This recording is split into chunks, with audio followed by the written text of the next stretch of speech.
श्री स्वामी समर्थ. स्वागत आहे तुमचं माझ्या यूट्यूब चॅनलवरती. आजचा दिवस तुम्हाला खूप छान सुखाचा समाधानाचा जाऊ देत हीच मी स्वामींच्या चरणी प्रार्थना करते आणि आजच्या व्हिडिओला सुरुवात करते. तर बघा, दसऱ्याच्या नंतर येणाऱ्या पौर्णिमेला कोजागिरी पौर्णिमा असं म्हणतात. या दिवशी आपल्याला अखंड लक्ष्मी प्राप्तीसाठी कोणत्या वस्तू घरात आणायच्या आहेत, या वस्तू आणल्यामुळे आपल्या घरामध्ये लक्ष्मी स्थिर राहते, अखंड राहते. ही संपूर्ण माहिती मी आजच्या व्हिडिओमध्ये शेअर करणार आहे, त्यामुळे व्हिडिओ स्किप न करता शेवटपर्यंत बघत राहा. तर बघा, प्रत्येक महिन्याला पौर्णिमा तिथी येतेच, पण पौराणिक मान्यतेनुसार कोजागिरी पौर्णिमेला समुद्र मंथनाच्या वेळी देवी लक्ष्मी प्रकट झाली होती. त्यामुळे कोजागिरी पौर्णिमा हा सण देवी लक्ष्मीचा जन्मोत्सव म्हणून साजरा केला जातो. या दिवशी रात्री जागरण करून देवी लक्ष्मी व भगवान विष्णूंची पूजा केली जाते. असे केल्यामुळे आयुष्यामध्ये धन आणि धान्याची कधीही कमतरता भासत नाही. कोजागिरी पौर्णिमेच्या रात्री आकाशातून अमृताचा वर्षाव होतो. त्यामुळे या रात्री छतावर चंद्रप्रकाशामध्ये बासुंदी ठेवली जाते आणि नंतर ती सेवन केली जाते, तसेच दान केली जाते. ही बासुंदी सर्वप्रथम देवी लक्ष्मीला अर्पण केली जाते. असे केल्याने घरात सदैव बरकत राहण्याचा आशीर्वाद प्राप्त होतो आणि आर्थिक समस्या दूर होतात. तर बघा, कोजागिरी पौर्णिमेच्या मध्यरात्री देवी महालक्ष्मी आपल्या करकमलांमध्ये वर आणि अभय घेऊन भाविकतेने आपले व्रत करणाऱ्याला प्रसन्न होते. जो मनुष्य जागून माझी पूजा करत असेल त्याला मी अपार धनधान्य देईल, असे ती म्हणते. दरवर्षी करण्यात येणारे हे व्रत लक्ष्मीला संतुष्ट करण्यासाठी केले जाते. तर यंदा शनिवार 28 ऑक्टोबर रोजी पहाटे 4:17 कोजागिरी पौर्णिमेला सुरुवात होईल. दुसऱ्या दिवशी रविवार 29 ऑक्टोबरला पहाटे 1:53 पौर्णिमा समाप्ती होईल. शरद पौर्णिमा 28 ऑक्टोबर रोजीच साजरी केली जाणार आहे. त्यामुळे आपल्याला ज्या काही सेवा उपासना करायच्या आहेत त्या 28 ऑक्टोबर रोजीच शनिवारी करायच्या आहेत. तर बघा, शरद पौर्णिमा किंवा जिला आपण कोजागिरी पौर्णिमा असं देखील म्हणतो, या दिवशी देवी लक्ष्मी ही सर्वाधिक प्रसन्न असते आणि देवाच्या जगातून पृथ्वीला भेट देण्यासाठी ती येते.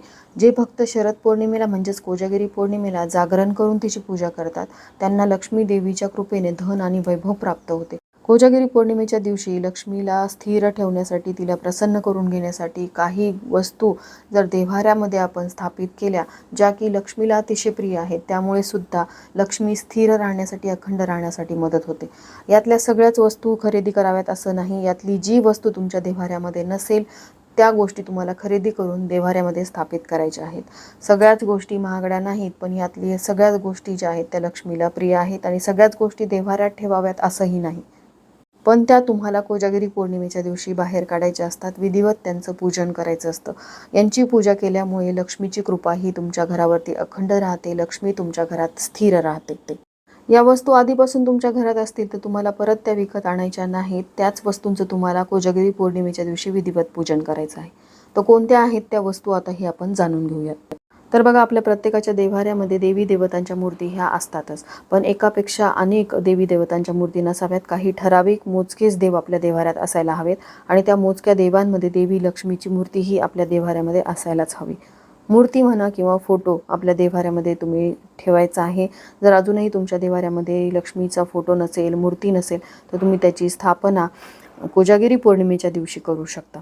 आता सगळ्यात महत्त्वाचं म्हणजे जर लक्ष्मीचा विष्णूंचे पाय दाबत असतानाचा फोटो तुम्हाला मिळाला तर तो तुम्ही त्या दिवशी आवर्जून स्थापन करावा आणि याचं पूजन तुम्ही रोज केलं तरी चालेल किंवा कोजागिरी पौर्णिमेच्या दिवशी ही फोटो फ्रेम तुम्हाला बाहेर काढायची आहे आणि याचं विधिवत पूजन करायचं आहे. कारण देवी लक्ष्मीला तिच्यापेक्षाही श्रीहरी विष्णूंची सेवा अधिक प्रिय आहे आणि ज्या घरामध्ये अशा फोटोंचं पूजन केलं जातं तिथून लक्ष्मी कधीही जात नाही, तिथे ती स्थिर राहते, अखंड राहते.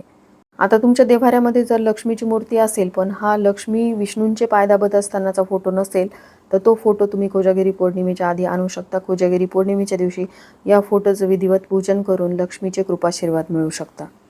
त्यानंतरची दुसरी गोष्ट जी आपल्या देव्हाऱ्यामध्ये असायला हवी तो म्हणजे शंख. शंख दोन प्रकारचे असतात. एक म्हणजे वामावर्ती शंख, ज्याला आपण विष्णू शंख म्हणून सुद्धा ओळखतो, आणि दुसरा म्हणजे दक्षिणावर्ती शंख, जो की लक्ष्मीचा भाऊ म्हणून ओळखला जातो.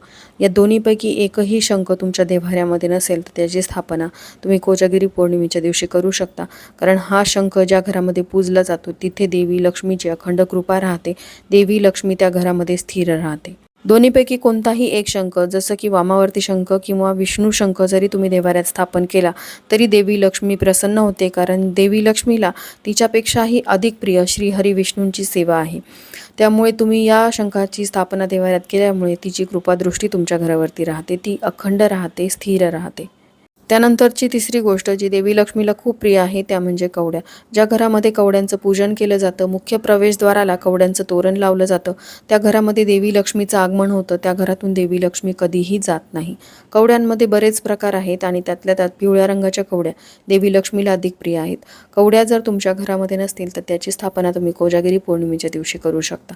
आणि आधीपासूनच तुमच्या घरामध्ये कवड्यांची स्थापना केलेली असेल तर कोजागिरी पौर्णिमेच्या दिवशी तुम्हाला त्याचं विधिवत पूजन करायचं आहे. जसं मी तुम्हाला आधी सांगितलं, लक्ष्मीची आणि विष्णूंची तुम्हाला विधिवत पूजन करायचं आहे.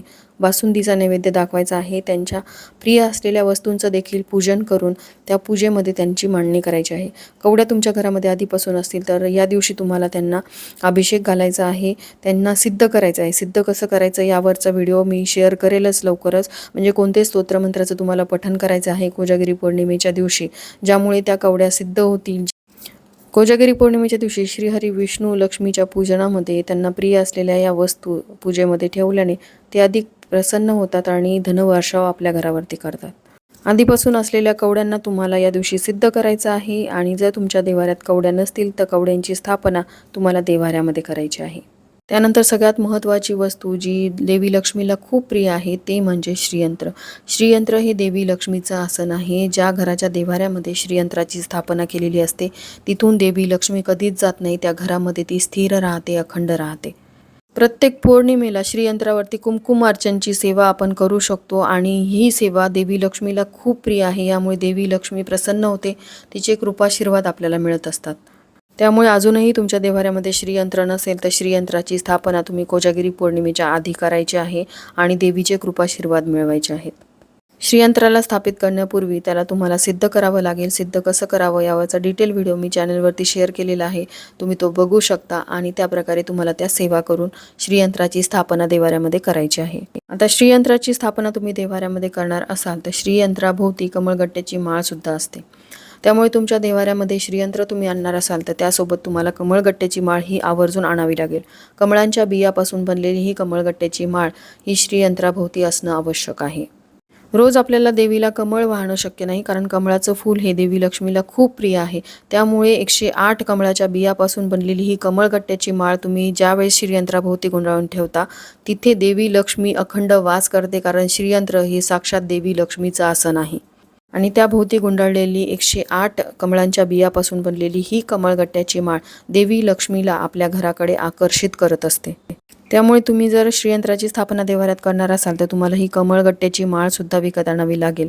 आणि जर तुमच्या देवाऱ्यामध्ये श्रीयंत्र असेल पण कमळगट्ट्याची माळ तुम्ही अजूनही श्रीयंत्राभोवती गुंडाळून ठेवलेली नसेल तर तुम्ही फक्त कमळगट्ट्याच्या माळेची सुद्धा खरेदी करू शकता. असं नाही की देवीला प्रसन्न करून घेण्यासाठी तुम्हाला महागड्याच वस्तू खरेदी करायच्या आहेत. 5 कवड्यांनी सुद्धा देवी लक्ष्मी आपल्या घराकडे आकर्षित होते आणि 5 कवड्यांची खरेदी सुद्धा देवीला प्रसन्न करून घेण्यासाठी तितकीच लाभदायी ठरते. कमळगट्ट्याची माळ तुम्हाला कुठल्याही स्वामी समर्थ केंद्रामध्ये मिळून जाईल किंवा जिथे देवाचं सामान मिळतं तिथून तुम्ही घेतली तरीही चालेल, पण ती किडलेली वगैरे नसावी. पाहून घ्यावी लागते. त्याला पाणी लागू द्यावं लागत नाही. पाण्याने ती लवकर खराब होते. ओला कपडा करून तिला पुसून घ्यायचं जेणेकरून ती खूप वर्ष टिकते. त्यानंतर सगळ्यात महत्त्वाची गोष्ट जी आपल्या देव्हाऱ्यात नाही तर कोजागिरी पौर्णिमेच्या दिवशी आपल्याला पूजेमध्ये ठेवायची असते ती गोष्ट म्हणजे चांदीचा शिक्का, ज्यावरती लक्ष्मीचं प्रतिबिंब असतं. 2 हत्ती असतात किंवा लक्ष्मी आणि गणेशांची मूर्ती शिक्क्यावरती कोरलेली असते. असा शिक्का आपल्याला लक्ष्मीपूजनामध्ये ठेवायचा आहे. यामुळे सुद्धा देवी लक्ष्मीचे अखंड कृपाशीर्वाद आपल्या घरामध्ये राहतात. या वस्तू तुम्ही एक एक करून दरवर्षी घेऊ शकता. असं नाही की या सर्व वस्तू तुम्हाला एकदाच खरेदी करायच्या आहेत, पण याच्या पूजनामुळे आपल्या घरामध्ये देवी लक्ष्मी स्थिर राहते, अखंड राहते. आपल्या घरामध्ये धनवर्षाव होतो. म्हणूनच या गोष्टींना महत्त्व आहे. जसं मी तुम्हाला सांगितलं, कोजागिरी पौर्णिमा ही तिथी देवी लक्ष्मीची जन्मतिथी म्हणून ओळखली जाते. या दिवशी जेवढ्या तुम्ही सेवा कराल, उपासना कराल, यामुळे देवी लक्ष्मी प्रसन्न होते आणि ती तुमच्या घरातून कधीही जात नाही. तर अखंड लक्ष्मी प्राप्तीसाठी यापैकी जी वस्तू तुमच्या देवाऱ्यामध्ये नसेल ती कोजागिरी पौर्णिमेच्या आधी तुम्हाला आणायची आहे. कोजागिरी पौर्णिमेच्या दिवशी विधिवत याची स्थापना तुम्हाला देवाऱ्यामध्ये करायची आहे. कोजागिरी पौर्णिमेच्या पूजनामध्ये या वस्तू तुम्हाला ठेवायच्या आहेत. या वस्तू देवीला दिसल्या तर देवी लक्ष्मी प्रसन्न होते आणि तिचे कृपाशीर्वाद तुमच्या घरावरती राहतात. आणि आधीपासूनच या वस्तू तुमच्या देवाऱ्यामध्ये असतील तर त्यांचं कोजागिरी पौर्णिमेच्या दिवशी विधिवत पूजन करायचं आहे, त्यांना सिद्ध करायचं आहे. अशा प्रकारे तुम्हाला ज्या वस्तू नसतील त्यांची खरेदी कोजागिरी पौर्णिमेच्या आधी करायची आहे. तर चला, झालेली सेवा मी स्वामींच्या चरणी अर्पण करते. इथेच व्हिडिओचा एंड करते. व्हिडिओ आवडला असेल तर लाईक, शेअर, सबस्क्राईब करा. भेटूया तशाच एका नवीन व्हिडिओसोबत. तोपर्यंत सर्वांना श्री स्वामी समर्थ.